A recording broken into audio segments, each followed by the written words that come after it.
Hello friends, ओम श्री गणेशाय नमः। आप सभी का हमारी यूट्यूब चैनल पे हार्दिक स्वागत है।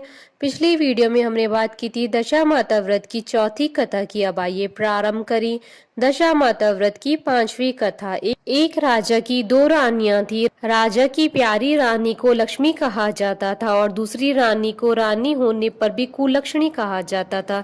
एक दिन लक्ष्मी रानी क्रोध होकर लकड़ी का पाटा ले मलिन कपड़े पहनकर को भवन में जा लेटी। राजा ने लक्ष्मी से पूछा, तुम को भवन में क्यों पड़ी हो? तुम क्या चाहती हो? रानी बोली, कुलक्षणी को देश निकाला दिया जाए। कुलक्षणी रानी थी, इसलिए उसे निकाला देने से राजा की बदनामी होने का डर था, इसलिए रानी को पीहर छोड़कर आने की बात सोची गई। राजा ने पटरानी को एक रथ में सवार करवाया और स्वयं घोड़े पर चढ़कर रथ के साथ चलने लगा। एक बीहड़ जंगल में पहुंचकर राजा ने रथ को रुकवाया। पालकी ढोने वालों को वहां से हट जाने को कहा। राजा रानी को उस जंगल में छोड़कर घोड़े पर सवार होकर अपने महल में आ गया। कुलक्षणी को बाट जोते सारी रात बीत गई। रानी को प्यास लगी, वह रथ से उतरकर पानी की तलाश में चल दी। रानी ने आसपास पानी खोजा परंतु उसे कोई जलाशय नहीं दिखाई दिया। रानी ने एक सारस के जोड़े को एक तरफ से जाते देखा। रानी कुलक्षणी सारस के जोड़े के पीछे चल दी। चलते चलते वह एक नदी किनारे पहुंच गई। रानी ने शौच आदि से निवृत्त होकर उस नदी में स्नान किया, जल पीकर अपनी प्यास बुझाई। उस समय कुछ स्त्रियां भी स्नान कर रही थी। स्नान करने के बाद उन स्त्रियों ने दशा माता का डोरा लिया। उनके पास एक डोरा बच गया था। उन्होंने रानी से डोरा लेने का अनुरोध किया। रानी डोरा लेकर अपने रथ में आकर बैठ गई। दशा माता रानी की परीक्षा लेने के लिए एक बुढ़िया का वेश धारण कर उसके रथ के पास आई। वह रानी से बोली, बेटी यहाँ बैठी क्या कर रही हो? रानी ने बुढ़िया से कहा, पहले तुम बताओ तुम कौन हो? बुढ़िया ने उत्तर दिया, मैं तुम्हारी मौसी हूँ। तब रानी उसके गले लगकर रोने लगी। उसने अपनी विपदा भरी सारी कहानी बुढ़िया को बता दी। अंत में रानी ने बुढ़िया से कहा, अब मुझे केवल तुम्हारा ही सहारा है, मेरी रक्षा करो। दशा माता की कृपा से उसी जगह माया का शहर बस गया। रानी के भाई भाभी आदि सारा मायका वहां प्रकट हो गया। रानी ने अपने पीहर के साथ मिलकर 9 दिन तक दशा माता की कथा कहानियां सुनाई। 10वें दिन डोरे की पूजा होनी थी। उस दिन सवेरे उठकर दशा माता ने रानी से कहा, नदी में स्नान कराओ, वहां तुमको स्वर्ण कलश मिलेगा, तुम उसे ले आना और जो डोली तुम्हें लेने आए उसमें बैठ जाना। किसी से यह मत पूछना कि यह डोली किसकी है। रानी ने नदी में स्नान किया। वह स्नान करके बाहर निकल आई तो उसे 2 स्वर्ण कलश नदी किनारे में रखे मिले।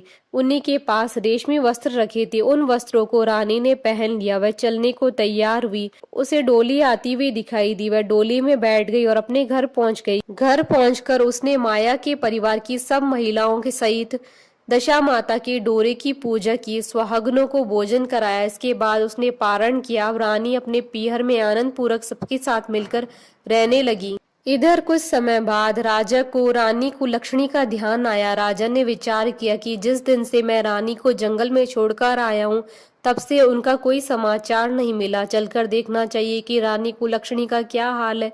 मंत्रियों ने राजा को समझाया कि अब रानी से मिलना आपके लिए ठीक नहीं होगा, परंतु राजा ने मंत्रियों की बात पर कोई ध्यान नहीं दिया। वह घोड़े पर सवार होकर उसी स्थान पर पहुंच गया जहां पर रानी को छोड़कर आया था। राजा को यह देखकर बड़ा आश्चर्य हुआ कि यहाँ तो सघन वन था परंतु अब यहाँ रमणीक बस्ती बसी हुई है। राजा ने लोगों से पूछा, ये कौन सी नगरी है? लोगों ने उसे बताया कि यह कुलक्षणी का नगर है। अब तो राजा के आश्चर्य का ठिकाना न रहा। वह बार बार सोच रहा था कि ये क्या, यह नगर मेरी पटरानी कुलक्षणी द्वारा बसाया गया नगर है। राजा ने कुलक्षणी के महल के पास जाकर सूचना भिजवाई कि उनसे अमुक देश के राजा मिलना चाहते हैं। रानी ने राजा को पहचान कर मिलने से मना कर दिया, परंतु मौसी ने उसे समझाया कि हिंदुओं में पति परमेश्वर माना जाता है, तुम्हें यही उचित है कि तुम यथाशक्ति उनका आदर सत्कार करो। मौसी के कहने पर रानी कुलक्षणी ने राजा को महल में बुलवाया। दोपहर को राजा को भोजन पर बुलाया गया। राजा के साथ नाई भी था। रानी राजा और नाई को भोजन कराने लगी। पहली बार रानी ने नाई की पत्तल पर भोजन परोसा तो नाई ने रानी के पैर पर एक छींटा लगाया। रानी इस भेद को समझ नहीं सकी कि नाई ने उसके पैर पर रायते का छींटा क्यों मारा। रानी दूसरी बार पोशाक बदल कर गई। राजा मन में सोचने लगा कि यहाँ तो बहुत सी रानियां हैं, सबकी शक्ल एक जैसी है, मैं अपनी रानी को कैसे पहचानूंगा।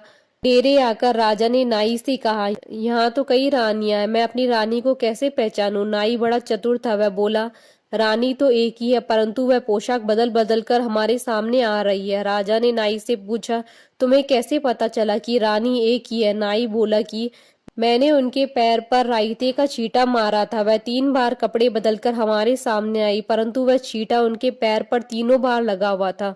अगले दिन रानी ने राजा को अपने महल में बुलवाया, राजा को अपनी मेज पर बिठाकर खाने के लिए पान का बीड़ा दिया। पान खाकर राजा पलंग पर लेट गया और रानी उसके पैर दबाने लगी। राजा ने रानी से अपने किए के लिए क्षमा मांगी, रानी को अपनी राजधानी में चलने को कहा। रानी ने कहा, आप मुझे किस मुंह से चलने को कह रहे हैं? आप तो मुझे जंगल में अकेला छोड़कर चले गए थे। आप तो दूसरी रानी के कहने में आकर मेरा परित्याग कर चुके थे। यह तो मेरी मौसी का किया हुआ है, उसी के कारण यह सब वैभव मुझे प्राप्त हुआ है, वरना आप तो मेरा सर्वनाश कर चुके थे। राजा ने रानी को बहुत समझाया, तब रानी बोली कि मैं केवल एक शर्त पर आपके साथ चल सकती हूँ। आप मेरी मौसी से वरदान मांगेगी कि यह नगरी आपकी राजधानी के पास पहुंचा दे, जिससे जब मेरा मन चाहे आपके पास रहूं, जब मेरा जी चाहे मौसी के दिए महल में चली जाऊं। मेरी मौसी बड़ी दयालु है, संभव है कि वह हमारी बात मान जाए। राजा ने दशा माता मौसी से प्रार्थना की। मौसी ने राजा की बात मानकर दोनों शहरों को पास पास स्थापित कर दिया, मानो एक दूसरे के ही भाग हो। राजा ने दशा माता की कृपा का फल जानकर शहर में ढिंडोरा पिटवाया कि उसकी प्रजा दशा माता की पूजा किया करे। भगवती दशा माता ने जिस प्रकार कुलक्षणी पर दया की, वैसी दया सब पर करें। बोलिए दशा माता की जय। आशा करती हूँ कि आपको दशा माता व्रत की 5वीं कथा का ये वीडियो पसंद आया होगा, तो आप इस वीडियो को अधिक से अधिक लाइक और शेयर कीजिएगा, ताकि सभी भक्तों को इस वीडियो का लाभ प्राप्त हो सके। आप हमारे चैनल को सब्सक्राइब जरूर कीजिएगा अगर अब तक नहीं किया है तो, ताकि आप और हम कनेक्टेड रहें। साथ ही प्रेस करना ना भूलिएगा बेल आइकन को, जिससे नए वीडियो से रिलेटेड नोटिफिकेशन आपको तुरंत प्राप्त हो सके। ओम श्री गणेशाय नमः।